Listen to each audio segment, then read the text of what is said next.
अजय वर्मा जी, आपके पास आना चाहता हूं। कल किसानों का भारत बंद है, कांग्रेस भी इस तहरीक को, इस आंदोलन को सपोर्ट कर रही है, लेकिन आज मरकजी वजीर रविशंकर प्रसाद ने साफ कहा कि ये कांग्रेस सहित बाकी सियासी जमातों की भी अपनी वजूद बचाने की एक तरह की लड़ाई है और आप लोग किसानों के नाम पर भड़काने की सियासत कर रहे हैं। लगातार चुनाव हार रहे हैं तो आप लोगों को भी एक मौका चाहिए सड़कों पर उतरने का।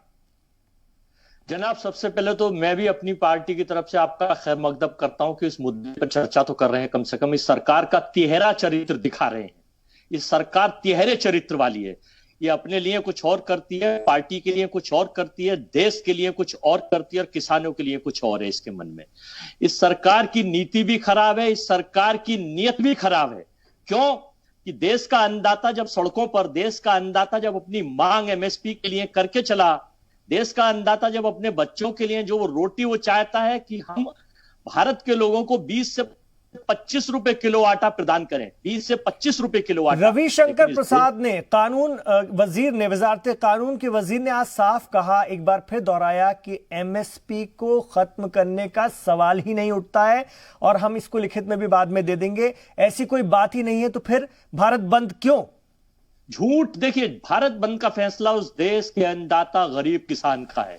ये झूठ दिखाते हैं, झूठ बोलते हैं। 2014 में भाइयों बहनों मित्रों 2 करोड़ नौकरी मिलेंगी। उसके बाद नोटबंदी के दिन कहा 50 दिन मुझे दीजिए, 50 दिन, वरना मैं फांसी पर लटक जाऊंगा अगर काला दिन और देश बर्बाद नहीं होगा। दूसरा झूठ।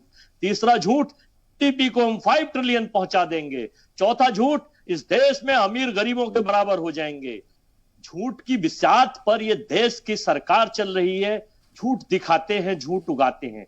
तो ये किसान तो किसान, हिंदुस्तान का हर नौजवान और हिंदुस्तान का शख्स इन झूठी सरकार के ऊपर भरोसा इसलिए नहीं कर रहा है कि इस सरकार के वजीर आजम से लेकर छोटे कारकुन तक हर छोटे से बड़ा पैदा इनका झूठ बोलता है। और उस झूठ के लिए ये अब आप 2020 है, ये 2014 में, 2013 में कांग्रेस पार्टी को, अपोजिशन को, देश की जनता ने उनके कहे हुए वादे अगर नहीं पूरे करे थे तो अपोजिशन में बैठा दिया। अरे आपने जो झूठे वादे करे अन्नदाता के ऊपर, अन्नदाता को आतंकवादी कह रहे हैं, अन्नदाता को खालिस्तानी समर्थक कह रहे हैं, अन्नदाता को विदेशी फंड कर रहे हैं। ये अन्नदाता ये चाहता है कि आप अडानी अंबानी के लोग 100 रुपए किलो और 80 रुपए किलो आटा बेचना चाहते हैं। हम भारत के गरीबों को, कांग्रेस पार्टी के लोग और ये गरीब अन्नदाता 20 और 25 किलो रुपए आटा देना चाहता है। आज पेट्रोल डीजल 83, 84, 85